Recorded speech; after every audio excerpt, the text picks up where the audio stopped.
Bonsoir à tous.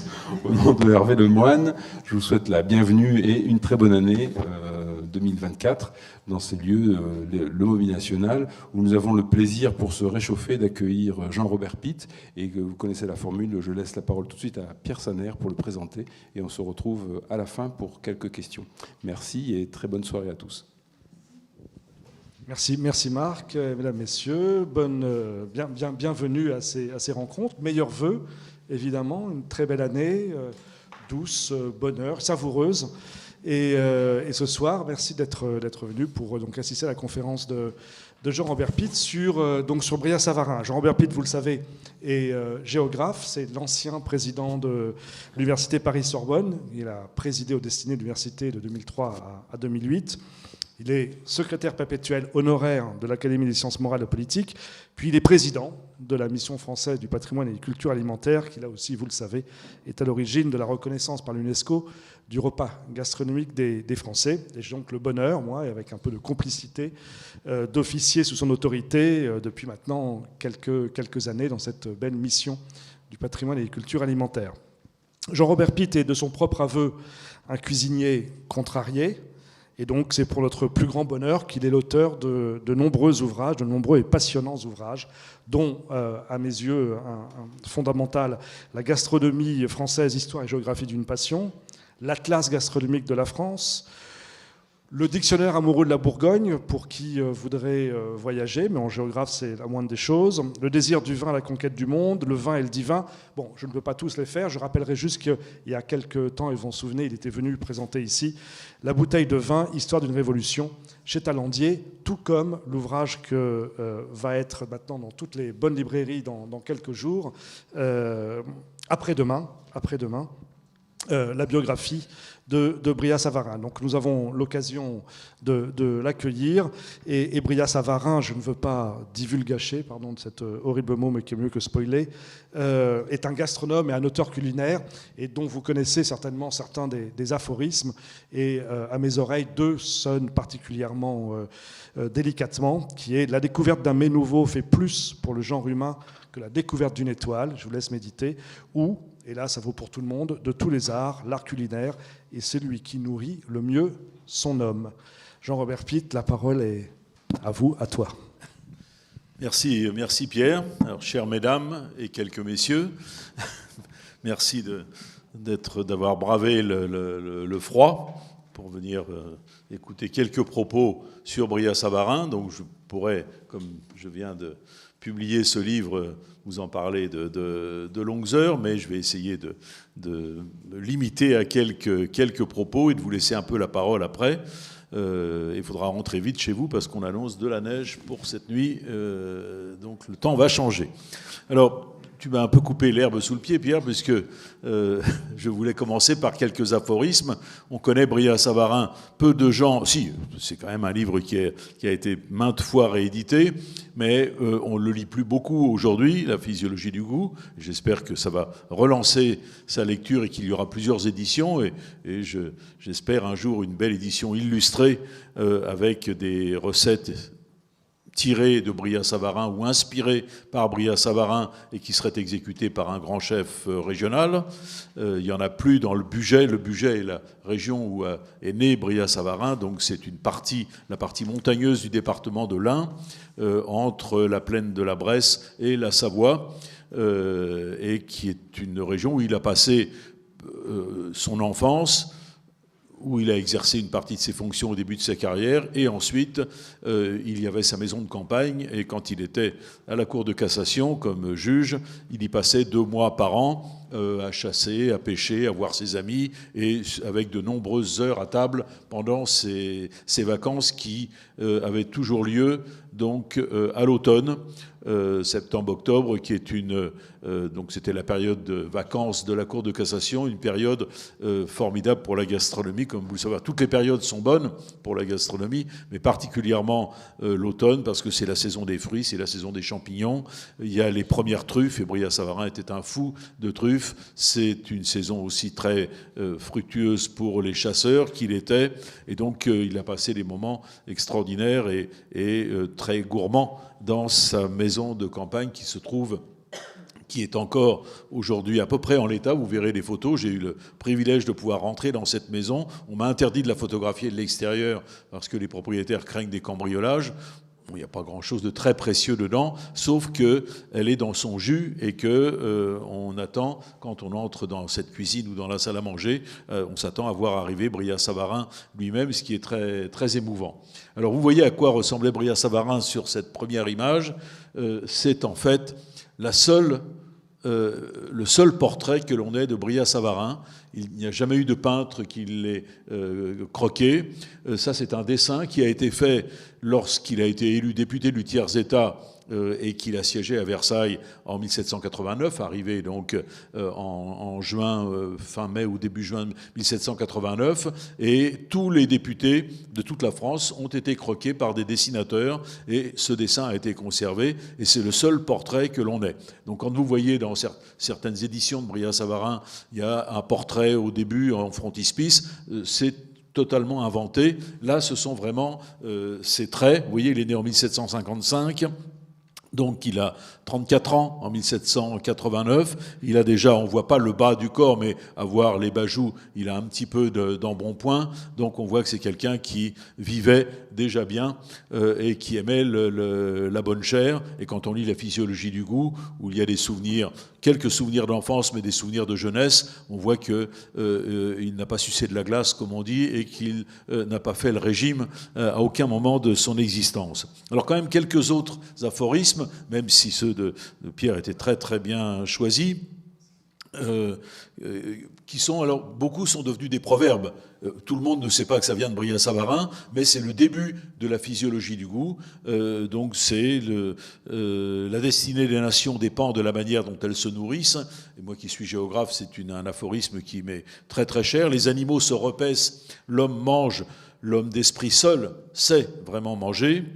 Dis-moi ce que tu manges et je te dirai qui tu es. C'est extrêmement connu, mais ça, c'est Brillat-Savarin qui l'a inventé. Le Créateur, en obligeant l'homme à manger pour vivre, l'y invite par l'appétit et l'en récompense par le plaisir. Le mot plaisir revient très très souvent sous sa plume dans la physiologie du goût, etc. Le plaisir de la table est de tous les âges, de toutes les conditions, de tous les pays et de tous les jours. Il peut s'associer à tous les autres plaisirs et reste le dernier pour nous consoler de leur perte. Et quand il pense à tous les plaisirs, il pense en particulier à ce qu'il appelle, lui, le sens génésique, qu'il pratiquait avec ferveur, même s'il est resté célibataire toute sa vie, mais semble-t-il, il a eu beaucoup de conquêtes, et de ce côté-là, il ne s'est pas ennuyé non plus. Et dans la physiologie du goût, il y a très souvent des allusions au rapport entre la chair et la chair C-H-E accent grave R-E, et la chair C-H-A-I-R. Donc ça fait partie de la personnalité de Brillat-Savarin. Et puis quelque chose de très important, le 12e aphorisme, si j'ai le temps, j'y reviendrai, mais comme je n'aurai peut-être pas le temps, je le dis maintenant. L'ordre des boissons est des plus tempérées aux plus fumeuses et aux plus parfumées. Ce qui est une véritable révolution dans la manière de boire à table, parce que jusqu'à Brillat-Savarin, jusqu'à cette époque, en fait, on ne boit qu'un seul vin à table, en général mélangé avec de l'eau et de la glace, et qui est un vin simple, parce qu'on ne savait pas conserver les vins, et par conséquent, ça accompagnait le service à la française, au cours duquel on mettait tous les plats sur la table, surtout à la cour ou dans les milieux fortunés, donc où il y avait des brigades de cuisine. Donc on mettait 20 plats sur la table et on prenait un morceau de poulet qui était là, un morceau de carpe qui était là, on se faisait servir par un valet, ou on prenait ce qu'on avait devant soi si on n'avait pas de valet derrière soi, mais on mélangeait beaucoup de saveurs. Et par conséquent, on ne pouvait pas imaginer des mariages entre les mets et les vins. Et Brillat-Savarin est l'inventeur véritable des mariages mets-vins, mais c'est le moment où on passe du service à la française au service à la russe, qui n'a pas vraiment été inventé par les Russes, mais par un ambassadeur de Russie à Paris, le prince Kourakine, et qui a décidé de se faire servir, je ne rentre pas dans le détail, mais des repas plat par plat, avec une hiérarchie des saveurs, une hiérarchie des plats, et par conséquent, ça a permis d'organiser des mariages intéressants, intelligents, entre les mets solides et les vins. Et c'est l'époque aussi où on apprend à conserver les vins, à les mettre en bouteille, à bien les boucher, où on utilise le soufre pour qu'ils ne s'abîment pas, et où on s'aperçoit qu'au bout de 5 ans, qu'au bout de 10 ans, les vins sont meilleurs. Donc, rappelez-vous, l'ordre des boissons est des plus tempérées aux plus fumeuses et aux plus parfumées. Donc des vins blancs légers en début du repas, des vins rouges légers pour les premiers plats, puis des vins rouges plus corsés pour les rôtis ou pour les plats en sauce, et des liquoreux pour le madère pour le fromage. C'est une des grandes idées de Brillat-Savarin et de Talleyrand, et puis ensuite, bien sûr, des liquoreux pour le dessert, soit Sauterne, soit Malaga, soit vin du sud de l'Espagne, soit vin du Cap, en particulier le fameux Constancia. Donc voilà, là, j'ai parlé un peu de gastronomie au début, alors qu'en fait, Brillat-Savarin a écrit sur la gastronomie, cet fameux ouvrage Physiologie du goût, qu'en 1800, il est paru en 1825, en décembre 1825, et il l'a mis sans doute, il avait des notes probablement qu'il avait prises tout au long de sa vie, mais il a mis au point le livre dans les 2 dernières années de sa vie, puisque le livre paraît en décembre 1825, et que en janvier 1826, le 21 janvier 1826, il attrape froid à Saint-Denis. Son président de la Cour de cassation l'oblige à aller à la messe anniversaire commémorant la mort de Louis XVI dans la basilique de Saint-Denis. Il gèle, il a déjà un rhume, et donc il attrape mal. Il revient après 2 heures de cérémonie et sans doute un transport en calèche qui n'a pas dû être, la calèche ne devait pas être chauffée, donc il attrape une pneumonie, et 4 jours plus tard, le 1er février, il meurt, et il termine donc son existence au Père-Lachaise, où sa tombe existe toujours, malgré le désir des bugistes, des habitants de Belay, de rapatrier son corps à Belay, mais ça n'a jamais pu se faire. Et donc, à Belay, il y a un monument, que je sais plus, je crois que je l'ai mis en photo après, vous le verrez, un monument qui n'est pas une merveille, qui est un peu pompier, qui est au centre de la ville, dans la Grand Rue, tout près de sa maison natale et devant une jolie maison du Moyen-Âge. Et simplement, quand on se tourne derrière le monument, ce qui est formidable, c'est que l'on voit une marmite avec des écrevisses qui sont en train de sortir de la marmite, donc ça met en appétit immédiatement. Voilà, alors je vais être rapide sur la vie de Brillat-Savarin. Il naît dans cette région que je viens d'évoquer, le Bugey. Donc voilà ici le Grand Colombier qui est le point culminant du Bugey, qui domine cette vallée que vous voyez devant, qui n'est pas le bassin de Belay lui-même, c'est ce qu'on appelle le Val Romay, qui est je ne sais pas s'il y a des géographes parmi vous, mais en tout cas, donc c'est une sorte de val perché. C'est un val, en tout cas. Donc on est dans le Jura plissé. Vous avez ce mont qu'est le Grand Colombier, et ça, c'est un val qui est à 500-600 mètres d'altitude et qui est une région bénie pour l'agriculture, où on peut tout cultivé, y compris les arbres fruitiers, des légumes qui sont excellents. Il y a des prairies. Et sur le rebord du Val Romay, exposé plein sud, il y a un escarpement qui descend vers le bassin de Belay et plus loin vers le Rhône. Et là, il y a un vignoble, un grand vignoble qui est toujours aujourd'hui une région viticole. Moi, j'avais fait ma maîtrise en 1969-70 sur les vins du Bugey. Et je peux vous assurer qu'il fallait s'accrocher à la table au comptoir pour les boire, ces vins du Bugey à l'époque. Et puis c'était très mal fait, beaucoup avaient de ce qu'on appelle du volatile, donc c'était tourné en vinaigre, ils ne se gardaient pas.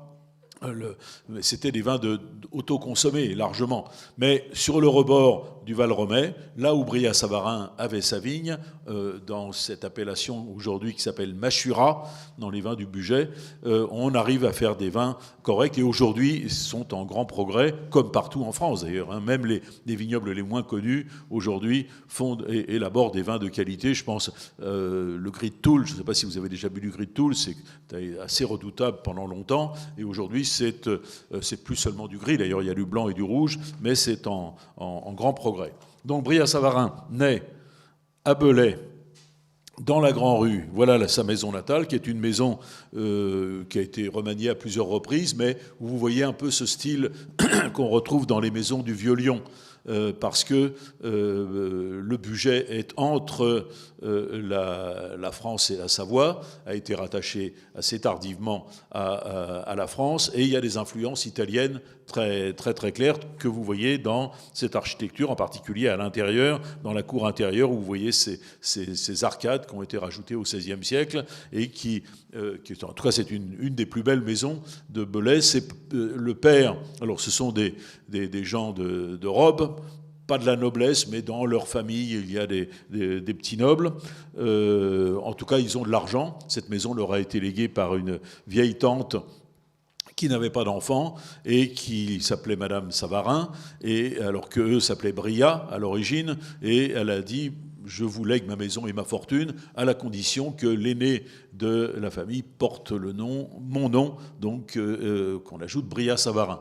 Alors, comme Bria-Savarin n'a pas eu d'enfant, c'est tombé en désuétude, Bria-Savarin, mais un de ses arrière-neveux, arrière-petit-neveux, a relevé le nom, il l'a fait réinscrire à la fin du XIXe siècle, et donc aujourd'hui, il y a une branche collatérale de Bria-Savarin, mais qui porte le nom de Bria-Savarin. Il y a une vingtaine de personnes en France qui portent encore ce nom avec une très très grande fierté. Je peux vous assurer que quand ils ont su que, parce que j'ai essayé de prendre contact avec eux, j'avais trouvé une adresse d'un nom, ils ont surveillé de très très près, enfin ils ont voulu surveiller de très très près ce que j'allais raconter. Finalement, ils sont contents de ce que j'ai écrit, je l'ai envoyé à ce monsieur Bria-Savarin qui m'a répondu hier: ça va, c'est pas si mal que ça.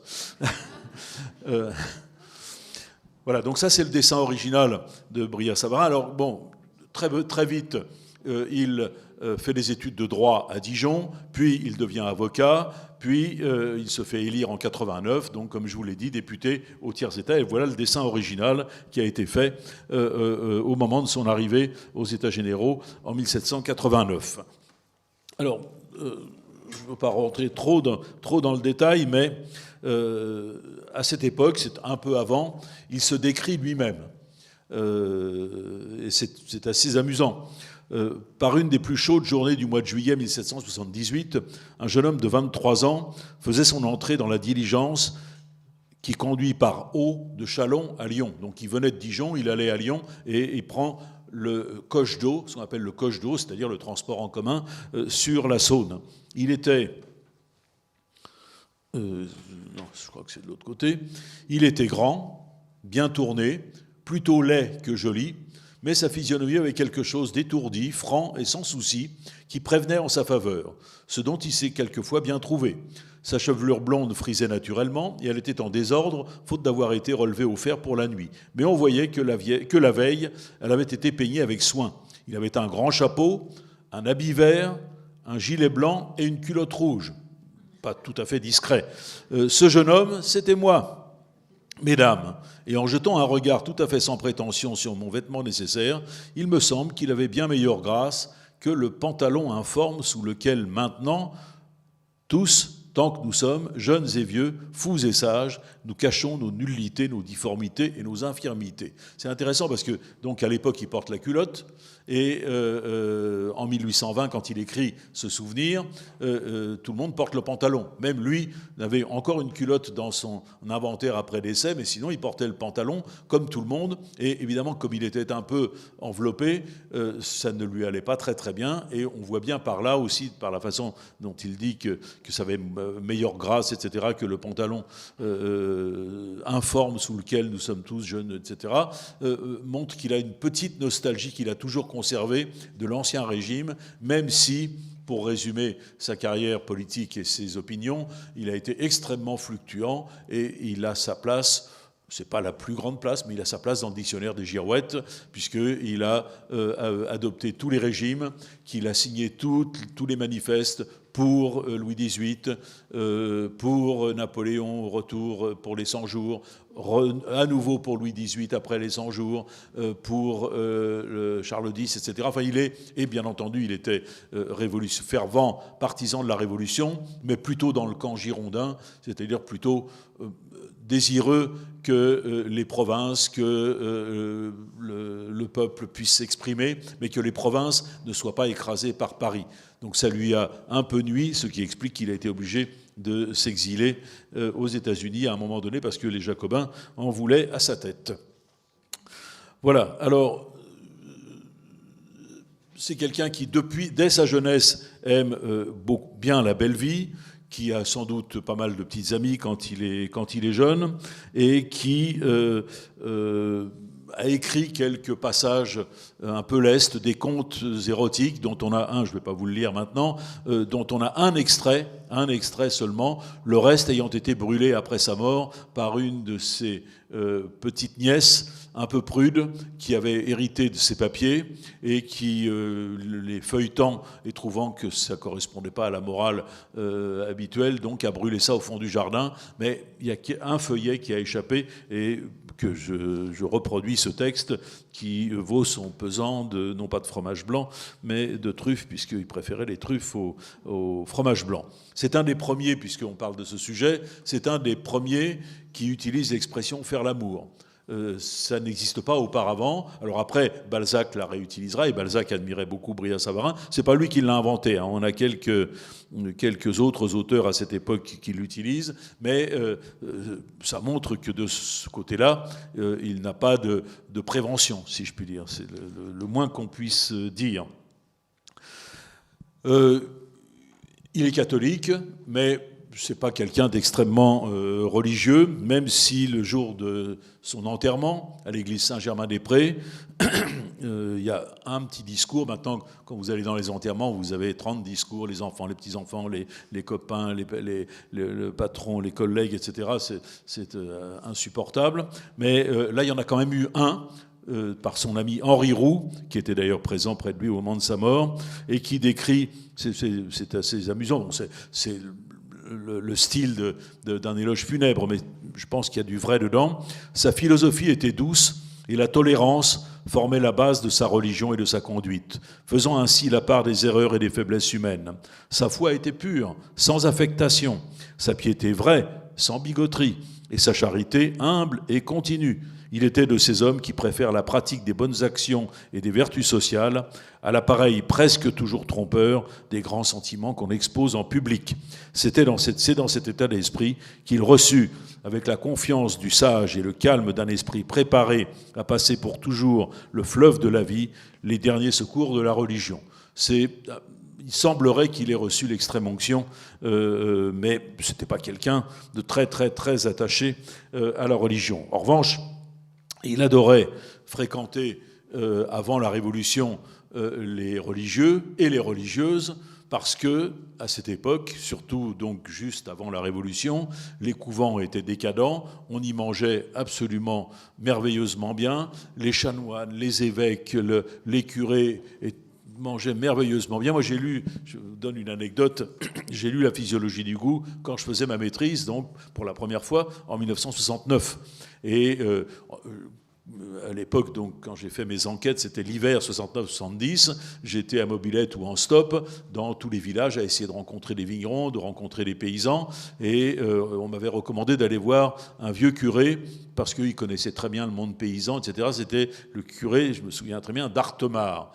Et j'entre donc chez le curé, il n'y avait pas de téléphone à l'époque, donc je n'avais pas pris rendez-vous, il devait être à peu près 11h30, et le curé m'a répondu à toutes mes questions extrêmement gentiment, et m'a dit vous allez bien rester déjeuner avec moi, ce que j'ai fait. Et là, comme j'avais lu Brillat-Savarin, je me suis dit ça n'a pas changé, depuis 2 siècles, c'est la même chose, c'est-à-dire c'était une cuisine faite par sa bonne, mais qui était magnifique. J'ai le souvenir d'un bœuf bourguignon, enfin un bœuf cuit au vin qui était exceptionnel. J'ai encore l'eau qui m'en vient à la bouche en y pensant. Et Brillat-Savarin décrit énormément de curés, d'abbés, de chevaliers qui passent une partie de leur vie à table, et de religieuses. Il y a beaucoup de couvents encore à l'époque, mais ces religieuses ne vivent pas elles vivent dans la chasteté, normalement, mais elles ne vivent pas dans l'abstinence de bonne chair et de bon vin.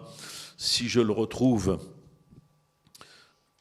voilà, lorsqu'il a 25 ans à peu près, et donc il habite Belay, où il est avocat, il a succédé à son père, et il va jouer de la musique à la demande du père abbé d'une abbaye qui est située en pleine montagne, les Bernardins, l'abbaye des Bernardins, et donc il part avec, parce qu'il est musicien, il est très bon musicien, violoniste, et il a un petit orchestre avec ses copains, et le père abbé leur a demandé de venir pour la Saint-Bernard, venir jouer quelques morceaux, égayer l'abbaye et enrichir la liturgie. Et donc ils partent en pleine nuit, la veille de la Saint-Bernard, en pleine nuit, à pied, à travers la montagne, et donc ils marchent une grande partie de la nuit, ils arrivent au petit matin, et là, le célérier les attend. C'est un des passages extraordinaires de la physiologie du goût. À la fin, de toute façon, la physiologie du goût se lit comme on veut, on l'ouvre à n'importe quelle page, il n'y a pas de plan, mais c'est bourré d'anecdotes truculentes et formidables. Et donc, ils arrivent dans cette abbaye, et voilà ce qui se passe. C'est lui qui décrit, hein. C'est une collation à l'abbaye de Saint-Sulpice. Nous fûmes reçus par le père Célérier, dont le visage était quadrangulaire et le nez en obélisque. Messieurs, dit le bon père, soyez les bienvenus. Notre révérend abbé sera bien content quand il saura que vous êtes arrivés. Il est encore dans son lit, car hier il était bien fatigué. Mais vous allez venir avec moi et vous verrez que nous vous attendions. Donc ils vont au réfectoire, et là les moines ont préparé une petite collation pour ces jeunes affamés qui viennent de marcher des kilomètres. Et voilà comment Brillat-Savarin décrit la collation. Au milieu d'une table spacieuse s'élevait un pâté grand comme une église. Je ne sais pas si j'ai mis le pâté, oui, après vous le verrez. Oui.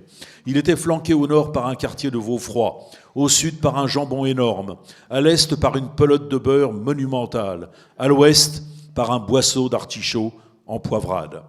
Voilà la collation. Donc après, ils font une petite sieste avant la grand-messe. Et puis arrive le déjeuner, donc qui dure des heures aussi, parce qu'ils ont préparé des quantités de plats. Et ensuite, il y a un dîner. Et le dîner fut servi dans le goût du XVe siècle. Peu d'entremets, peu de superfluité, mais un excellent choix de viande, des ragoûts simples, substantiels, une bonne cuisine, une cuisson parfaite, et surtout des légumes d'une saveur inconnue dans les marais, empêchaient de désirer ce qu'on ne voyait pas. On jugera au surplus de l'abondance qui régnait en ce bon lieu quand on saura que le second service offrit jusqu'à 14 plats de rôti.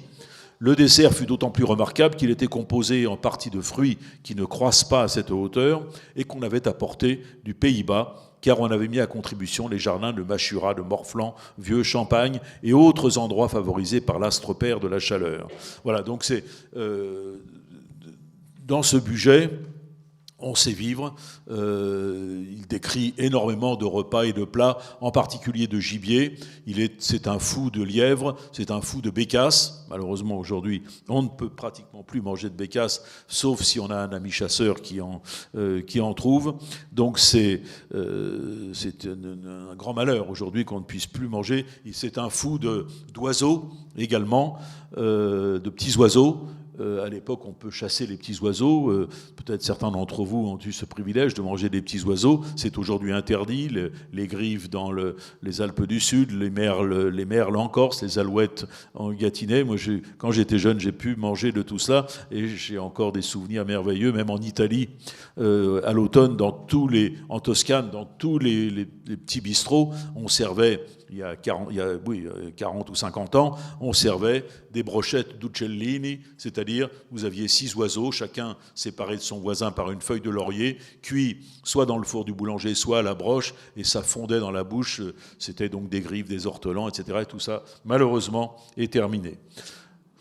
Alors, j'évoque très très rapidement, puisqu'on parle je mélange la bonne chair et la chair fraîche, si je puis dire.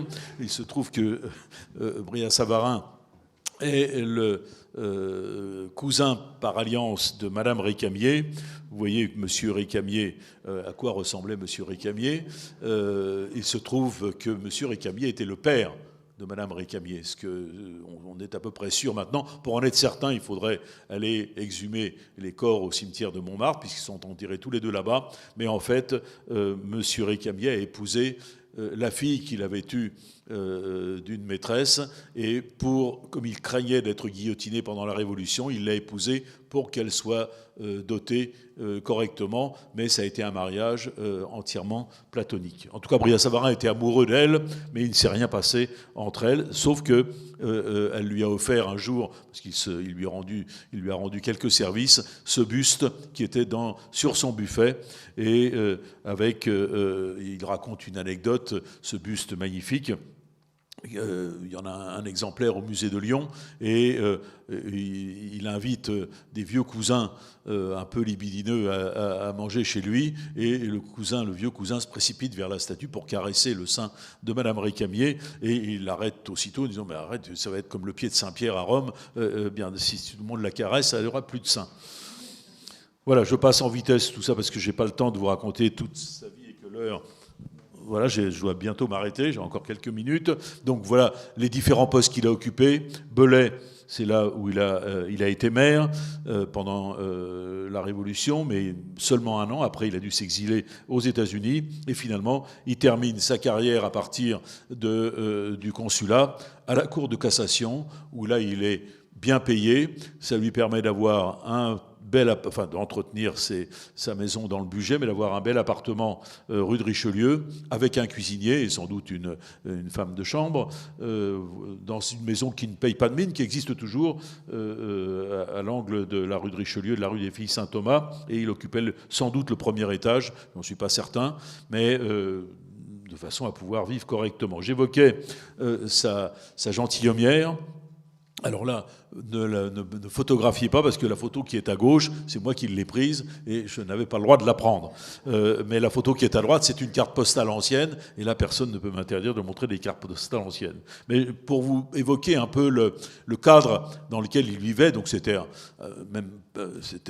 bon bourgeois, mais cette maison de campagne était faite pour le plaisir de la gastronomie, avec une cuisine immense. Lui mangeait au premier étage à la salle à manger, mais devait passer beaucoup de temps à la cuisine pour surveiller sa cuisinière et les gars de sauce. Donc c'est une cuisine qui est parfaite, mais à l'ancienne, avec donc un âtre que vous voyez, avec sur le côté un potager, ce qui dénote vraiment le gastronome, puisque le potager, c'est l'ancêtre de nos fourneaux, de nos cuisinières, donc c'est en maçonnerie, mais on prend des braises dans l'âtre qu'on met à l'intérieur du potager, et ce qui permet dans ce qui est au-dessus, vous voyez ces trous carrés, de faire mijoter des plats et de monter des sauces. Surtout si vous voulez faire un beurre blanc ou une sauce hollandaise, vous ne pouvez pas le faire sur l'âtre, ça ne marche pas. Si vous voulez avoir un bain-marie, il faut absolument que ce soit sur le potager. Et alors, les propriétaires actuels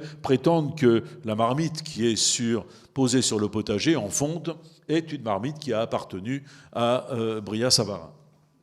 Et ce qui est très intéressant, c'est, vous le devinez ici, ce four qui s'ouvre dans l'âtre sur le côté, qui n'est pas très grand et qui n'est pas un four à pain. D'ailleurs, le four à pain du village était devant le petit château, donc il n'y avait aucun besoin d'avoir un four à pain. C'est un four à pâté et à pâtisserie.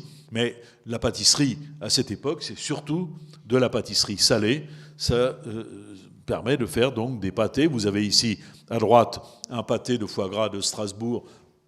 C'est l'époque où ils sont très réputés.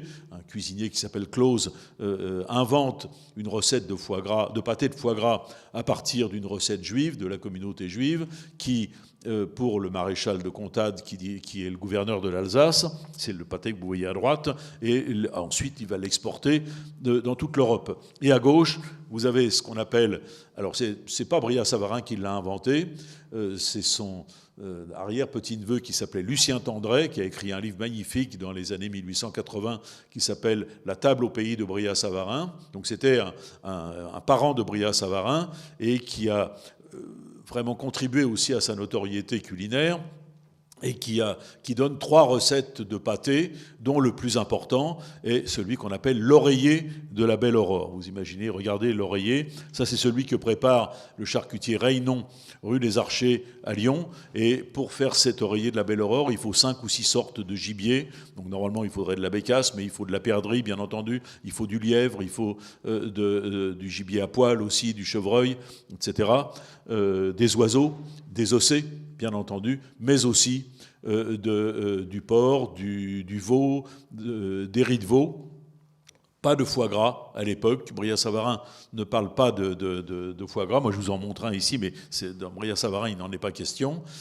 Et beaucoup de truffes. Surtout, c'est très important. Mais vous savez que les truffes ont été surabondantes dans la bonne cuisine française jusqu'au début du XXe siècle. Quand vous prenez le guide culinaire d'Escoffier, 1902, il y a une recette de dinde farcie aux truffes. Vous avez dû faire ça, j'imagine, pour Noël. Sauf que pour une dinde, il recommande d'utiliser 800 grammes de truffes. Vous voyez, au prix d'aujourd'hui. Alors là, la dinde devait être parfumée, hein, j'imagine. Alors, je vous ai montré ce four à pâté et ces pâtés parce que Brillat-Savarin adorait ça. Et il adorait tout ce qui était rôti. Pour lui, les plats cuits au four ou cuits en marmite, etc., avaient beaucoup moins d'intérêt que les plats rôtis. Et il y a plein de descriptions de repas avec des plats rôtis, dont la fameuse description du gigot. Il passe dans une auberge en voyage et il demande à manger. Et le aubergiste, il dit « mais j'ai rien, je suis désolé ». Or, il voit tourner 2 très beaux gigots devant un âtre. Il dit « mais ça, c'est quoi ça ?»« Ah mais non, mais ça appartient à des Anglais qui sont dans leur chambre, qui ont apporté, et que je suis en train de leur cuire, et dès que c'est prêt, je le rapporte dans la chambre, je ne peux pas vous en servir. » Il dit « mais vous accepterez bien que je brouille quelques œufs dans le jus, puisque le gigot, dans la lèche frite, il y a le jus qui s'écoule. » Oh, il dit, ça, je ne peux pas vous l'interdire, j'ai justement des œufs à la cuisine. Et alors, pendant que le cuisinier va chercher les œufs, il prend une grande fourchette et il larde les gigots complètement, de façon à ce que tout le jus sorte, et il brouille des œufs dedans, et les gigots, qui ne sont plus que du carton, sont ensuite servis aux Anglais. Il est très content de son mauvais coup. Un exemple aussi de ce que Brillat-Savarin adore, les écrevisses. Voilà, c'est l'arrière du monument. Le devant est vraiment pas extraordinaire, mais l'arrière, regardez cette marmite avec des écrevisses qui débordent. Et il en parle très souvent, des écrevisses, parce que dans les ruisseaux du Bugey, à l'époque, il y en avait énormément. Après, malheureusement, elles ont disparu de maladies, etc.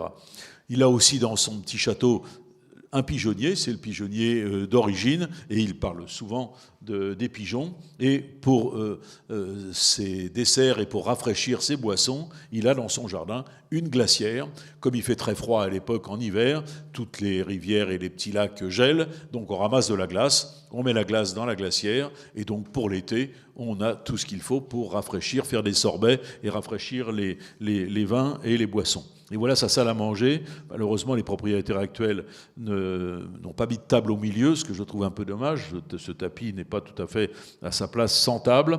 Et le trumeau est un trumeau à la gloire de la gastronomie et du vin. C'est le trumeau de la cheminée de sa salle à manger. Le lit, on dit que c'est le sien, mais comme il devait mesurer 1,90 m, c'était très, très très grand, je pense qu'il devait coucher en biais si c'était vraiment son lit. Parce que ça... Voilà, ça c'est la fameuse, c'est l'édition originale de la physiologie du goût, donc datée de 1826, mais publiée en décembre 1825. Ça c'est l'exemplaire qui est resté dans la famille, dédicacé à un neveu qui est l'ancêtre de ceux qui portent le nom de Brillat-Savarin. Voilà le fameux monument pompier à la gloire de Brillat-Savarin à Belay. Donc, je crois que j'ai plus beaucoup de temps, mais ce que je... Comment ? Bon, alors, je vais donc insister davantage sur ce qui m'apparaît, moi, dans la physiologie du goût, l'une des vraies révolutions, c'est le mariage des mets et des vins. Il faut vraiment insister là-dessus, d'autant plus qu'il y a un écrivain qui a une certaine réputation, qui a écrit absolument des horreurs sur Brillat-Savarin. Balzac a écrit des choses merveilleuses, il adorait Brillat-Savarin, et en particulier pour son inventivité dans le vocabulaire. Brillat-Savarin invente des dizaines de mots extrêmement drôles, et Balzac l'a fait lui-même, mais pour lui, Brillat-Savarin est un maître. Et il l'écrit quelques années après la mort de Brillat-Savarin dans un article très, très, très dithyrambique. Mais il y a un auteur qui s'appelle Baudelaire et qui lui a dit « Ne lisez jamais Brillat-Savarin, c'est absurde, ce livre est très très mauvais, ce type n'a aucun intérêt. » Et d'ailleurs, il ne connaît rien au vin, il y a juste une phrase sur le vin, ce qui veut dire que Baudelaire n'avait pas lu la physiologie du goût, parce qu'il est question de vin tout le temps. Alors, il n'y a pas des chapitres sur le vin, mais il y a plein de citations, de notions, de mentions qui montrent que Brillat-Savarin était un très grand amateur. Et certes, les vins du Bugey ne devaient pas être extraordinaires, mais le sien, il l'aimait beaucoup parce que c'était le sien.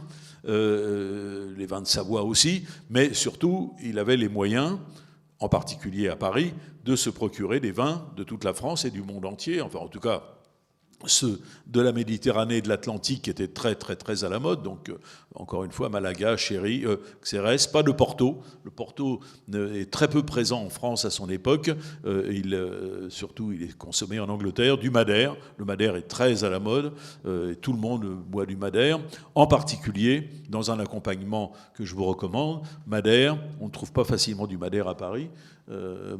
C'est pas dans la grande distribution, il n'y en a pas du tout. Parfois on trouve des petites bouteilles pour faire la cuisine, mais c'est vraiment ce qu'il y a de pire à Madère. Un peu comme les Porto, hein. Les Français sont des gros consommateurs de Porto, mais de très mauvais Porto. Si vous voulez du bon Porto, il faut aller en Angleterre ou au Portugal, bien entendu. Mais le Madère, il le sert avec le fromage, et il apprécie beaucoup un mariage inventé, paraît-il, dit-il, par Talleyrand, qui est le consommé, donc un double consommé de bœuf ou de veau, avec du parmesan et un verre de Madère. Et ça, c'est vrai que c'est un très très joli mariage, mais le Madère va très bien avec les fromages, comme d'autres vins de la Méditerranée, comme les Malaga. Alors, un des vins que Brillat-Savarin, dont il raffole, c'est le champagne. Il boit alors, c'est la grande mode du champagne. Vous savez que le champagne a été inventé par les Anglais et non pas par Dom Pérignon. Je parle du champagne mousseux, hein, bien entendu, du champagne effervescent, inventé à la fin du XVIIe siècle, et qu'on ne peut pas boire de champagne effervescent en France, tout simplement parce que jusqu'à la Régence, jusqu'à la mort de Louis XIV, on n'a pas le droit de mettre le vin en bouteille. On n'a pas le droit de vendre le vin en bouteille parce que les contenances ne sont pas stables. C'est que les bouteilles sont soufflées à la bouche, donc on ne peut pas mettre le vin en bouteille parce que certaines, on ne peut pas avoir la mesure exacte, c'est la pinte en général à cette époque, et pour avoir exactement une pinte dans la bouteille, eh ben on ne sait pas faire. Et donc pour des raisons fiscales, on interdit de vendre le vin en bouteille. Ce qui fait que on fabrique très très peu de bouteilles en France. Les premières bouteilles sont fabriquées dans les Flandres et en Angleterre, et on commence à fabriquer des bouteilles essentiellement, alors soit à Bordeaux, ça commence un peu plus tôt, parce que Bordeaux exporte vers l'Angleterre, donc là, il n'y a pas de problème, soit dans l'Argonne, près de la Champagne, mais c'est à partir de la Régence. Donc après 1715, et celui qui met le champagne à la mode en France, réellement, le champagne mousseux, c'est Louis XV. Louis XV est un grand amateur de champagne, et donc tout au long du XVIIIe siècle, on voit la mode du champagne effervescent et glacé, servi glacé, se diffuser. Il est beaucoup plus sucré que maintenant, tout simplement parce que à l'époque, c'est le petit âge glaciaire encore, il y a des hivers très froids et des automnes parfois extrêmement froids, ce qui fait que les raisins mûrissent difficilement, et pour que ce vin de champagne qui a très peu de degrés arrive à être buvable, eh bien, on y ajoute énormément de sucre. J'ai eu le privilège de goûter une toute petite goutte de champagne datant de 1839 qu'on a retrouvé au fond de la mer Baltique. Vous vous souvenez peut-être de ça. Il y a eu un bateau qui a coulé donc, dans les années 1840. Et on a donc le fond de la Baltique a très peu de courant, et la mer est très froide, et ce bateau était plein de bouteilles de vin, en particulier de champagne, en parfait état, justement à cause du froid et à cause de l'absence de courant. On a remonté, donc c'est en Finlande, on a remonté ces bouteilles à la surface, et elles ont été analysées, et on s'est aperçu que les bouchons qui étaient encore en assez bon état, mais il a fallu les changer quand même. Et quand on a voulu les changer, on s'est aperçu qu'à l'arrière, ce qu'on appelle le miroir du bouchon, la partie du bouchon qui est contre le vin, avait une encre de marine qui est le signe de la maison Veuve Clicquot, toujours encore maintenant. Et il se trouve que Madame Clicquot, Barbe Clicquot, qui vivait à cette époque, était extrêmement attentive aux contrefaçons et qu'elle changeait le dessin de son encre de marine tous les ans. Et qu'on a les archives de Madame Clicquot. La maison Veuve Clicquot a une bibliothèque. Enfin, les archives sont extraordinaires, une précision fabuleuse. Il y a d'ailleurs une archiviste qui travaille beaucoup sur tout cela. Et donc, on a comparé le dessin des bouchons, des miroirs des bouchons de la mer Baltique avec ceux des registres de Madame Clicquot, et donc c'est comme ça qu'on sait que c'était du champagne 1839. Donc j'ai eu le privilège chez Veuve Clicquot de goûter une petite larme de ce vin, une bouteille qui leur avait été offerte, parce qu'ils ont rebouché toutes les bouteilles avec de bons bouchons, elles sont conservées en Finlande maintenant, mais ils en avaient eu en cadeau quelques bouteilles, et la surprise, on ne nous avait rien dit à l'avance, la surprise c'est que c'était un véritable sirop, puisqu'il y avait 180 grammes de sucre par litre à l'analyse. Et c'était du champagne destiné aux Russes. Et les Russes, encore aujourd'hui d'ailleurs, aiment les champagnes, ou les vins mousseux fabriqués en Russie, extrêmement sucrés. Il est vrai que quand il fait moins 40, c'est bien d'avoir une boisson sucrée. Sauf que les Russes, je crois, même encore aujourd'hui, ne sont pas toujours extrêmement attentif à la température de service. Et quand on vous sert un champagne très très sucré ou un vin mousseux très très sucré et pas rafraîchi, c'est quand même dur à boire. C'est la fraîcheur aide à supporter le sucre. Alors en tout cas, Brillat-Savarin, lui, est un fou de champagne, il en parle beaucoup, et en particulier, il aime boire du champagne dans les haltes de chasse. Un de ses grands plaisirs, quand il va à la chasse avec ses amis, c'est de faire un pique-nique au milieu, mais le pique-nique a été préparé par des serviteurs qui sont venus avec une nappe qu'on a posée par terre sur le gazon, on a fait rafraîchir les bouteilles dans la source à côté, et on sort des quantités de plats extraordinaires. Et évidemment, quand on a commencé à chasser tôt le matin et qu'arrive 2 heures de l'après-midi, on a très très très faim,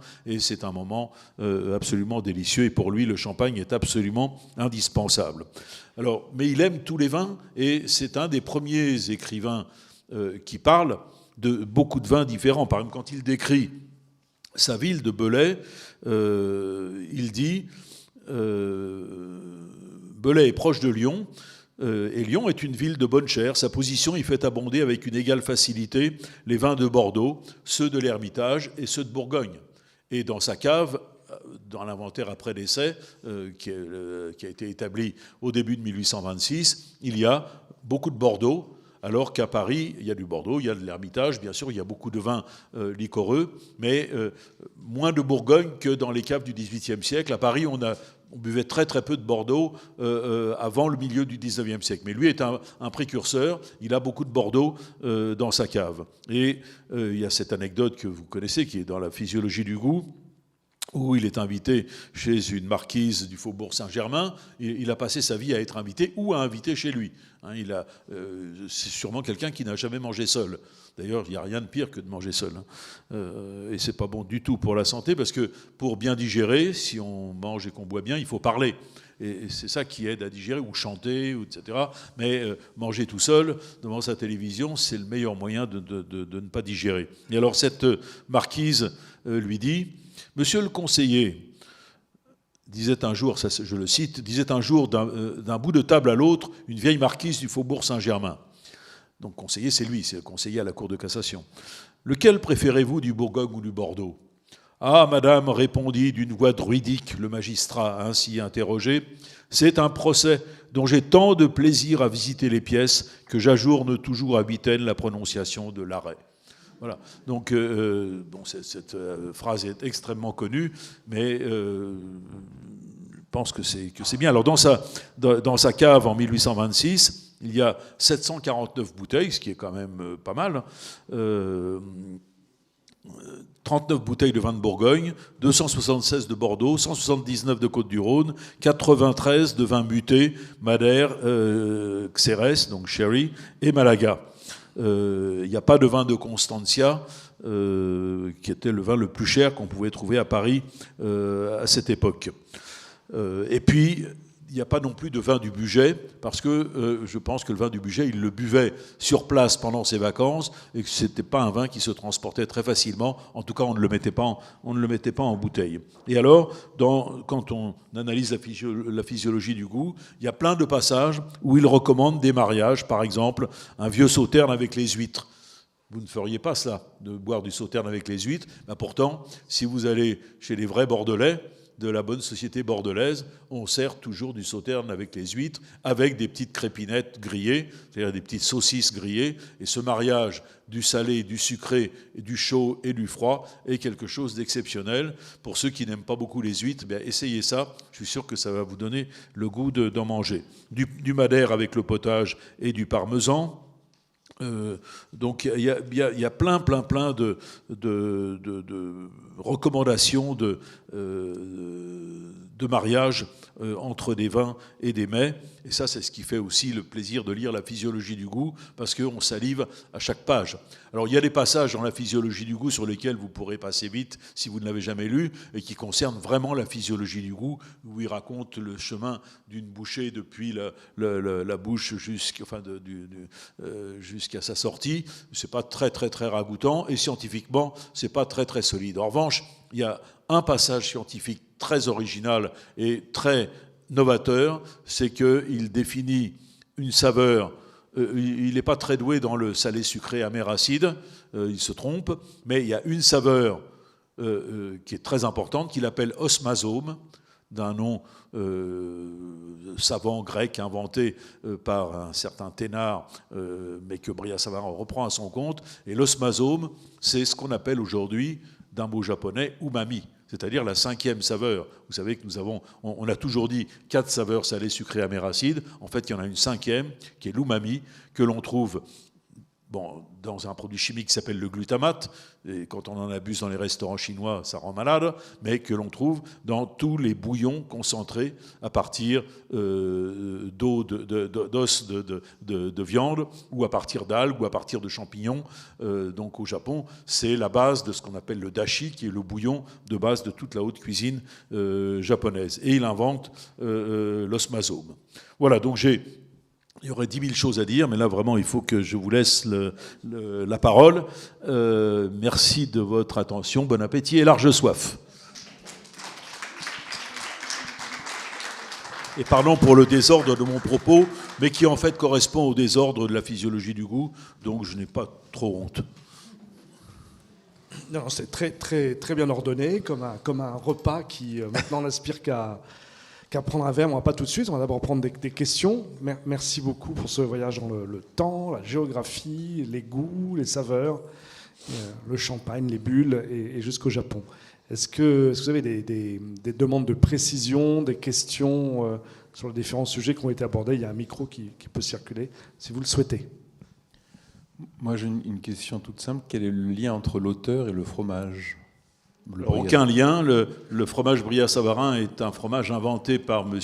Androuet, grand fromager qui exerçait dans les années 30 et qui est mort dans les années... Moi, j'ai eu le rencontrer quand j'étais jeune. Il a dû mourir dans fin des années 70, quelque chose comme ça, et qui a formé beaucoup de fromagers. Et Androuet a inventé des fromages. C'est l'équivalent un peu... Vous connaissez le bourseau ? Le bourseau est un fromage inventé par un fromager qui s'appelait M. Bourseau, près de la porte d'Orléans, rue d'Alésia. Le Brillat-Savarin a été inventé par Androuet. C'est en fait un triple crème. Il y a 70% de matière grasse à l'intérieur. C'est un fromage extrêmement riche. Et comme Androuet avait une certaine culture, il a voulu placer ce nouveau fromage sous le patronage de Brillat-Savarin. Mais il n'y a pas de rapport avec Brillat-Savarin lui-même. Et d'ailleurs, le Bugey n'est pas une région très fromagère, parce que les fromages du Jura sont plus au nord. C'est sur les hauts plateaux où vous avez les fromages, donc le comté principalement, le Morbier, le Mont d'Or, etc., mais c'est beaucoup plus au nord. Dans le Bugey, il y a très peu de fromages. Il y a beaucoup de recettes dans la physiologie du goût, en particulier la plus appétissante, mais difficile à pratiquer aujourd'hui, c'est le faisan à la Sainte-Alliance, qui demande un faisandage d'au moins une semaine. Il faut que le faisan goûte par le bec, on le suspend par les pattes, et il faut qu'il commence à goûter, et à ce moment-là, on le plume, mais pas avant, parce que la plume donne du goût, et le faisan est un peu décomposé, et il donne le moyen de pouvoir le farcir, et pour le farcir, il faut 2 bécasses, désossées, bien entendu, et beaucoup de truffes. Mais j'ai furieusement envie un jour de manger du faisan à la Sainte-Alliance, mais plus personne n'en fait. Mais on ne sait jamais, parce qu'il y a des plats. Laurier de la Belle Aurore avait quasiment disparu, et aujourd'hui vous avez quand même quelques cuisiniers parisiens ou charcutiers qui en refont. Reynon à Lyon en fait pour Noël, et il en expédie dans toute la France. Donc vous pouvez en avoir. Sinon, monsieur Véraud, rue Saint-Placide, où il y a d'autres charcuteries aussi à Paris, en fait. Je ne l'ai jamais goûté, mais en général, c'est pas mal chez Véraud. Tu l'as goûté, Jean-Claude? Ça va? C'est bien? 3 étoiles? Une question. Pourquoi est-ce que la première édition, je crois, était apocryphe, n'a pas été signée? Est-ce qu'on a une explication sur ça? Oui, bien, la première et la deuxième aussi, d'ailleurs. La deuxième de 1828, alors qu'il est mort, n'a toujours pas son nom. Oui, on a l'explication, c'est que, en fait, il était à la Cour de cassation. C'était un bon juriste, il a écrit plusieurs ouvrages de droit que j'expose dans ce livre, mais qui ne sont pas bouleversants. Mais c'est un poste extrêmement important. Conseiller à la Cour de cassation, c'est la plus haute juridiction française. Et donc, ce livre est un peu une galéjade. Et il a jugé que ce ne serait pas très sérieux de signer de son nom, même si la plupart de ses confrère de la Cour savait qu'il passait une partie de son temps à table. Vous savez, il habitait rue Richelieu. La Cour de cassation est dans le palais de justice, sur le quai de l'Horloge. Je pense que quand il faisait beau, il devait aller à pied. C'est une demi-heure de marche. Et pour aller de la Cour de cassation à la rue de Richelieu, il faut passer par le Palais Royal. C'est le meilleur endroit. Et le Palais Royal, c'était le temple de la bonne chère. À Paris, vous aviez non seulement des restaurants, il allait assez souvent au restaurant, il parle de quelques-uns, mais aussi de très grands traiteurs et épiciers, charcutiers, etc., dont la fameuse maison Chevet, où il se fournissait. Je pense que quand il trouvait une belle poularde en vitrine ou à l'intérieur, il devait la ramener chez lui et dire à son cuisinier, tu me feras ça pour ce soir. Il avait les moyens de se payer tout ce qu'il y avait de meilleur, évidemment. Et comme il n'accordait pas, quand on voit l'inventaire après décès le contenu de ses armoires, il n'accordait pas une très très grande importance à sa tenue vestimentaire. Donc il dépensait essentiellement son argent pour manger. Et c'est quelqu'un qui, effectivement, alors vous connaissez ce fameux proverbe ridicule, il faut manger pour vivre et non vivre pour manger. Lui, il mélangeait les deux. Et évidemment qu'il vivait pour manger, et que c'est pas si mal que ça, à condition de faire de sa nourriture une œuvre d'art. Sinon c'est ridicule. Si on s'empiffre de mauvaises choses, c'est totalement ridicule. Mais si on ne mange que des bonnes choses, je pense que ça rend meilleur. On ne peut pas être méchant quand on mange des bonnes choses, surtout en compagnie. Est-ce qu'on a des traces d'une rencontre avec Grimaud de la Reynière? Non. Alors, justement, on en parlait avec Pierre, il y a eu la vente, tu as peut-être vu ça, il y a eu la vente Morcrette de la bibliothèque de M. Morcrette il y a 2 mois. Il est mort il y a 2 ans, et sa bibliothèque a été vendue aux enchères chez Alde. Et je reçois le catalogue, comme Pierre l'a reçu, et je vois dedans édition originale de Brillat-Savarin, donc la première, datée 1826, publiée en 1825, estimée 4 à 5 000 euros, et avec à l'intérieur une lettre manuscrite de Grimaud de la Reynière.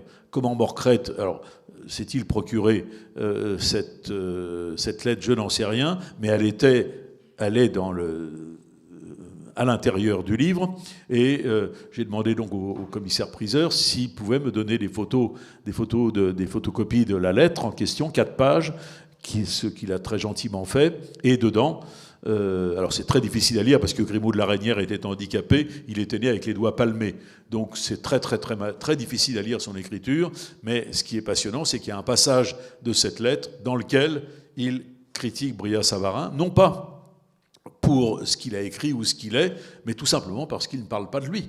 Brillat-Savarin ne cite pas Grimaud de la Reynière, et Grimaud de la Reynière, qui a écrit plutôt avant, au début, fin 18e et sous l'Empire, ne cite pas Brillat-Savarin parce que personne ne connaît Brillat-Savarin à cette époque, et surtout pas comme gastronome, à part ses amis, son cercle d'amis. Et donc ils ne se sont jamais rencontrés. Carême, en revanche, dira après la mort de Brillat-Savarin du mal de lui, en disant que c'était un goinfre, ce qui est totalement faux. Évidemment. Alors il mangeait sans doute beaucoup, ce qui fait qu'il était enveloppé. Il dit lui-même que jamais il n'a été obèse. Mais on voit à 34 ans quand même, il n'allait pas à la pesée régulièrement, et en tout cas on n'a pas de témoignage de son poids au moment de sa mort. Mais il n'est pas mort de ça. Il est mort d'une pneumonie et quand même il avait 71 ans, ce qui pour cette époque est plutôt un âge avancé pour quelqu'un. Donc quand vous mangez bien, vous vivez plus vieux, c'est évident. Alors, dis-moi, est-ce que Marcel Rouff s'est inspiré de la vie de Brillat-Savarin pour son Dodin bouffant ? Oui, alors Marcel Rouff a publié des articles sur Brillat. Il y a un petit livre de Marcel Rouff qui a été réédité récemment sur Brillat-Savarin. Et Marcel Rouff, qui était l'ami de Kurnonski, comme vous savez, avec qui il a fait le Tour de France. Comment ? Pas à vélo. Ah non, pas à vélo. Non, mais en voiture, je crois. En voiture. Mais ils ont dû prendre quelques kilos parce qu'ils allaient de restaurant en restaurant, d'auberge en auberge. Ce Tour de France, c'est extraordinaire. Là, il y aurait un film à faire. Et donc, Marcel Rouff et Kurnonski étaient évidemment des grands amoureux de la physiologie du goût et de Brillat-Savarin. Et La vie et la passion de Dodin bouffant, publié en 1934, je crois, quelque chose comme ça, à peu près, est évidemment inspiré de la vie de Brillat-Savarin. Dodin bouffant est célibataire, a des amis autour de lui, mais vous avez d'autres personnages du même genre dans la littérature. Hein. L'ami Fritz, faudrait savoir si le couple Erckmann-Chatrian s'est inspiré de Brillat-Savarin, mais il y a des scènes dans l'ami Fritz, pas très lues aujourd'hui, c'est dommage, parce que c'est un superbe roman, qui ressemble à Brillat-Savarin, et comme Dodin bouffant, l'ami Fritz est célibataire, et il se marie avec une jeune fille qui sait bien faire la cuisine à la fin du roman, comme Dodin bouffant qui épouse sa cuisinière, parce qu'elle risque de partir, Adèle. Donc le meilleur moyen qu'elle ne parte pas, c'est de l'épouser. Il faut lire le livre, d'ailleurs. De quoi ? Dodin bouffant ? Dodin bouffant, bien. Oui, alors le film, moi j'ai pas vu le film, certains disent que c'est bien, d'autres que c'est pas du tout fidèle à l'esprit du livre. En tout cas, c'est un livre merveilleux, très très bien écrit.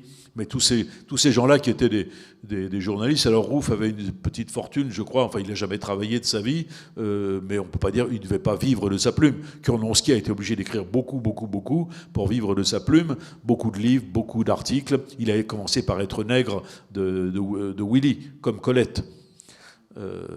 Mais avec une plume extraordinaire. Kurnonski, quand vous tombez sur un livre de Kurnonski chez un bouquiniste, achetez-le, c'est un vrai plaisir de lire Kurnonski. Et c'est quand même l'esprit et la descendance de Brillat-Savarin. Donc Kurnonski n'a jamais cuisiné, mais a publié beaucoup de livres de cuisine, de recettes, et surtout, c'était aussi une sorte de critique gastronomique.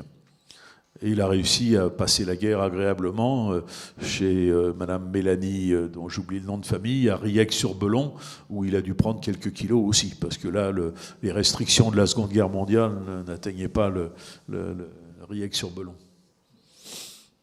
Bien, comme dans toutes les bonnes émissions, en direct de la Manufacture des Gobelins, quelques conseils littéraires, donc de lecture. Le Brillat-Savarin, la gastronome transcendantale, donc dès demain, après-demain dans les librairies. La physiologie du goût, évidemment, avec différentes préfaces, vous aurez le choix. Et puis La vie, la passion de Dodin Bouffant, Marcel Rouff, là aussi vraiment à lire. Il y a une édition, ça a dû être réédité avec le film, non ? Il y a une très bonne bande dessinée et il y a une réédition avec le film, effectivement. Mais il y a aussi une très bonne bande dessinée pour les plus jeunes lecteurs, on dira. Merci beaucoup. Essayez de faire le pot-au-feu de Dodin Bouffant quand même chez vous. Hein. Mais il faut quand même sacrifier une bouteille de Chambertin puisque vous alternez des tranches de veau, des tranches de saucisson de Lyon et des tranches de foie gras d'oie pochées dans du Chambertin. À vos fourneaux.